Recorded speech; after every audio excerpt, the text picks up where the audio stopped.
So this is the redo on the reintroduction to what we've just introduced. Now that we've trimmed our hair, we are going to trim down a typical IPA recipe and make it so we can drink it all day and not get drunk, right? Something like that. Anyways, let's, after the thousands of introductions we've tried to, or transitions we've tried to lean into on this, let's just go ahead and talk about the grains and what we've done. So compared to like a typical IPA, especially higher ABV IPAs, 8%ers and stuff like that, those usually have actually a lot of corn sugar added, depending on where you're getting them from. Generally, really simple grain bills that keep the color light and the body low, right? Yeah. This is actually going to take a little bit of a different look on it. So the thinness is already there, so we kind of have to do the opposite. We have to build the flavor and build the thickness with the malts that we're using, and then it'll kind of even out to that same, hopefully, malt presence as you get in those Imperial IPAs, minus some booziness and plus the same amount of radically hopatized hops. Give you a quick breakdown. I got 6 pounds of a pale ale malt, a high color pale ale too. So this is going to have a little higher Lovabond than your typical base malt. I've got a pound of a light Munich. You could also do a pound of probably like a Munich 20, I think, too. Munich 30 even maybe in there could work. I got a half pound of Caramel 75, and I got a half pound of chip malt, which is a light, highly dextrinous under-modified malt like we've talked about in some other videos. And we got a we got a whole pound of flaked wheat that Peter's holding. And that is going to give us those beta-glucans that also build the chewiness of a beer. And some other starches that help build up puffiness. Now that we got our grains figured out, don't need that, we are getting ready to mash in here. And unlike a typical IPA that's going to be high ABV, our mash is wicked high for our temps. Like right now, we're sitting at 160, and that's going to be actually our target mash temperature. This guy's going to hold that for us, so really extreme end of the range. That's also going to make this wort coming off of here highly unfermentable. So let's go ahead and get mashed in. I don't know why I have my own bucket. I'm just going to pour mine in yours, and you can pour the both in. Okay, yeah, we might as well do that. We should also probably get a spoon too. At some point that might work. Yeah, that's probably a good idea. Luckily, this is actually going to be a pretty thin mash, so I'm just going to kind of, roll with it. Steve's always up to make sure I get spooned. So we had 4.5 gallons in here, so this is actually a pretty thin mash. Your grain bill is 9 pounds total, if I remember my math skills. Yeah, just like that, simple. I'm not even going to do water chem to this. I think our water will suit this beer reasonably well. If anything, what I would probably do is just a ton of gypsum. Yeah, just add a little bit of gypsum for our water here. Do it. A little gypsum. All right, we're gonna add a little gypsum. Dash of gypsum, because Peter told me to. Measuring really accurately right now. It's called the hand method. That's probably gonna be more than enough. No chlorides, straight up gypsies. We're gonna make these hops really pop. Tiny amount. That was table salt. Let that sit, do a couple of recircs here, and we'll come back, I guess, when we're bashing out. I mean, that's really all. Those are the tricks. It's pretty simple. Hour and a half later, Shep got a little busy, but we are up to a rolling boil now, and I have, give or take, 3/4 ounces of Simcoe. Simcoe is a hop that is known to have a very low cohumulone content. Therefore, its bittering effect is not as harsh, right? Is that a good way to say that? Sure. Not as harsh, so I'm going to go ahead and throw that in. I'm going to start our hour timer, and this is going to give us our bittering addition. It's got more bang for that. There's literally no reason for me to be in the shot. I just wanted to be in it. This is probably going to give us, 30 IBUs of bittering, somewhere in that range. Yeah, I don't know. IBUs aren't real anyway. Check back at the basically end of this boil. We'll probably just do a flame out addition. Yeah, day 2, a quick update on it. We actually ended up firm wrapping it because the yeast that Logan pitched was A20 juice? Is it juice? No, citrus. You pitched citrus, yeah. Citrus from tell Imperial. them about some citrus. This strain produces some awesome ester profiles too. It can really up the game for any kind of hop forward beer. However, it likes to be warm. So at 60 degrees pretty much is what it is in the back. It's a little cold for it. So we got it on a firm wrap right now, and we got it a little bit too warm. I came in this morning and it was like 100 degrees. So I ended that firm wrap, but it is torn through this beer. You can already see the krausen has actually dropped out. And so this thing's probably going to be done tomorrow. I'm probably going to dry hop it with one more round of cryo hops and call it good. By the way, you all didn't see that, but I did a flame out addition of 1 ounce of Mosaic Cryo hops and 1 ounce of Citra Cryo hops.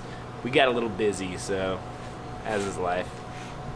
I think the next time we'll see you is either when we're dry hopping or... Am I still in it? Am I in it? I don't know. Either when we're dry hopping or when we're drinking.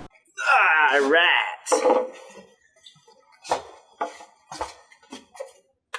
And just like that, we're drinking. Yeah, it's been like 2 seconds. No, actually, it's been 25 days, I think, since past brew day. This got kegged up 2-3 days ago, right?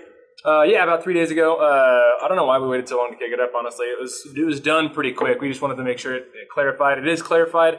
Looks like we got a nice amount of color in there already. I know we used some darker malts to try to get some of that character that we knew we would be missing out on by not having just a lot of amount of malt in there. I can already smell this thing. It smells fantastic. But let's dive in and kind of give you an impression of what it all tastes like. Quick stats for you. Finished at 1.011 gravity, and OG was 1047 if we didn't mention that already. Yep. So this beer is actually right where we wanted it to be, mid 4.5. Low 4s? My first impression is that it's a beautiful looking beer. I mean, yeah, we got it in a sort of Hefeweizen glass, but but it's a classic Northwest style. And this is if in a pint glass, this would probably actually look a little bit darker. Actually, I guess it looks pretty dark on camera. To us, it looks kind of like a straw golden orange, a little bit of an orange hue to it. But it smells amazing. We used a lot of hops in it, so it should. But let's give you the taste and see if it turned out the way we wanted to. One thing to note on this is using that yeast strain despite the stupidly high fermentation off the chart. I think our thermometer went to 82, right? And I came in and it was like well above that, literally hot to the touch. Yeah. This is not overwhelmingly fruity, which is interesting to me. It's not, and that yeast is actually particularly good at creating fruity flavors that complement hops and seat right well into the hop profile as well. So that's not too surprising for me. Yeah. Overall, it's really still has a full body to it. It does have a full body, yeah. Which is we're usually against using caramel malts at all, but in such a light beer, you kind of got to use what you have to create flavor in that middle range. Yeah, for being such a light beer, it actually carries everything that you expect of a normal 5-6% pale ale, which is really awesome. That classic Northwest style that has caramel malts. Normally we are against those, but it works in this beer, and you got to have something to throw at the relatively low grain bill. So. What about for hop-wise? Hop-wise, we loaded this one up. We have Citra Cryos, we have Simcoe Cryos, we have Mosaic Cryos, all late edition, which is why the IBUs, if you believe in such a thing, would be so low. But yeah, it's incredibly fruity. The aromatic on this is really nice and pungent. You get that classic kind of like dankness, but it's complemented well with a nice fruitiness and I would say punch from the yeast. Yep. Yeah, you could definitely play with yeast strains on this beer. I think if you used just an American ale strain, it would be a little bit cleaner, but I think it might actually detract from the hop characteristic because it still is a light beer and it doesn't have a lot going into it. So using a yeast strain that actually benefits from a little bit higher fermentation, maybe I would use actually like an American Ale 2 from Y Yeast that gives you just a little bit more of that fruitiness. On that sort of 70 to 72 degree fermentation temperature range. That would be another good one, but I think if you went super clean with this, you might actually lose a little bit of that flavor dynamic. I could see, a super clean yeast strain making it almost too watery. There's a good amount of dextrins in this. People use both dextrin malt and I think flaked malt, and so you can actually something that's a pet peeve of mine in light beers is a lot of times they go overboard on the dextrin and they don't have enough character to back up the dextrin. So you end up with this kind of like flat feeling on your tongue. I get that a lot when you use a ton of carapils in beers, but just one-dimensional. Exactly. You get a little bit of that dextrin flavor in there, but it's built up with yeast fruitiness and hop everythingness, and then like a decent amount of caramel sweetness to kind of back everything up and balance it all out. So it comes across really well. And that pretty much sums up this beer. We've got high mash temperatures to boost that fullness in your body and in the body of the beer, and also not over alcohol your beer.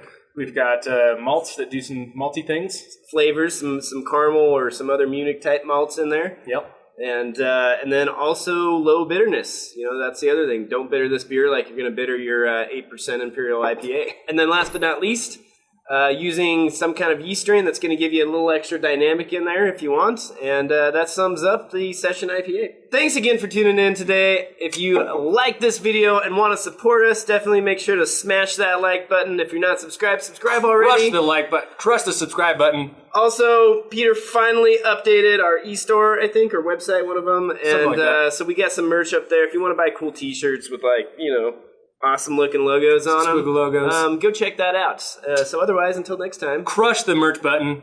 Crush the merch button. Smash that channel, the next episode button. Viva la beer. Viva la beer! By the way, recipes in the description below. So if you want to check it out, stab it. And smash the merch button. Smash the merch. Little quick tip for y'all. If you want to prevent some oxidation in any beers, especially late hopped beers, ascorbic acid is the king of saving your beer and making it shelf stable. I tell you, everything you need to know to take care of yourself. You're basically ready to go out into the wilderness and fight wolves, okay? He will befriend them and then ride them all over the place. Child, go to sleep. So sit down, sweet prince. Uh-oh, what just happened? And please, Did we lose some go stuff? to sleep.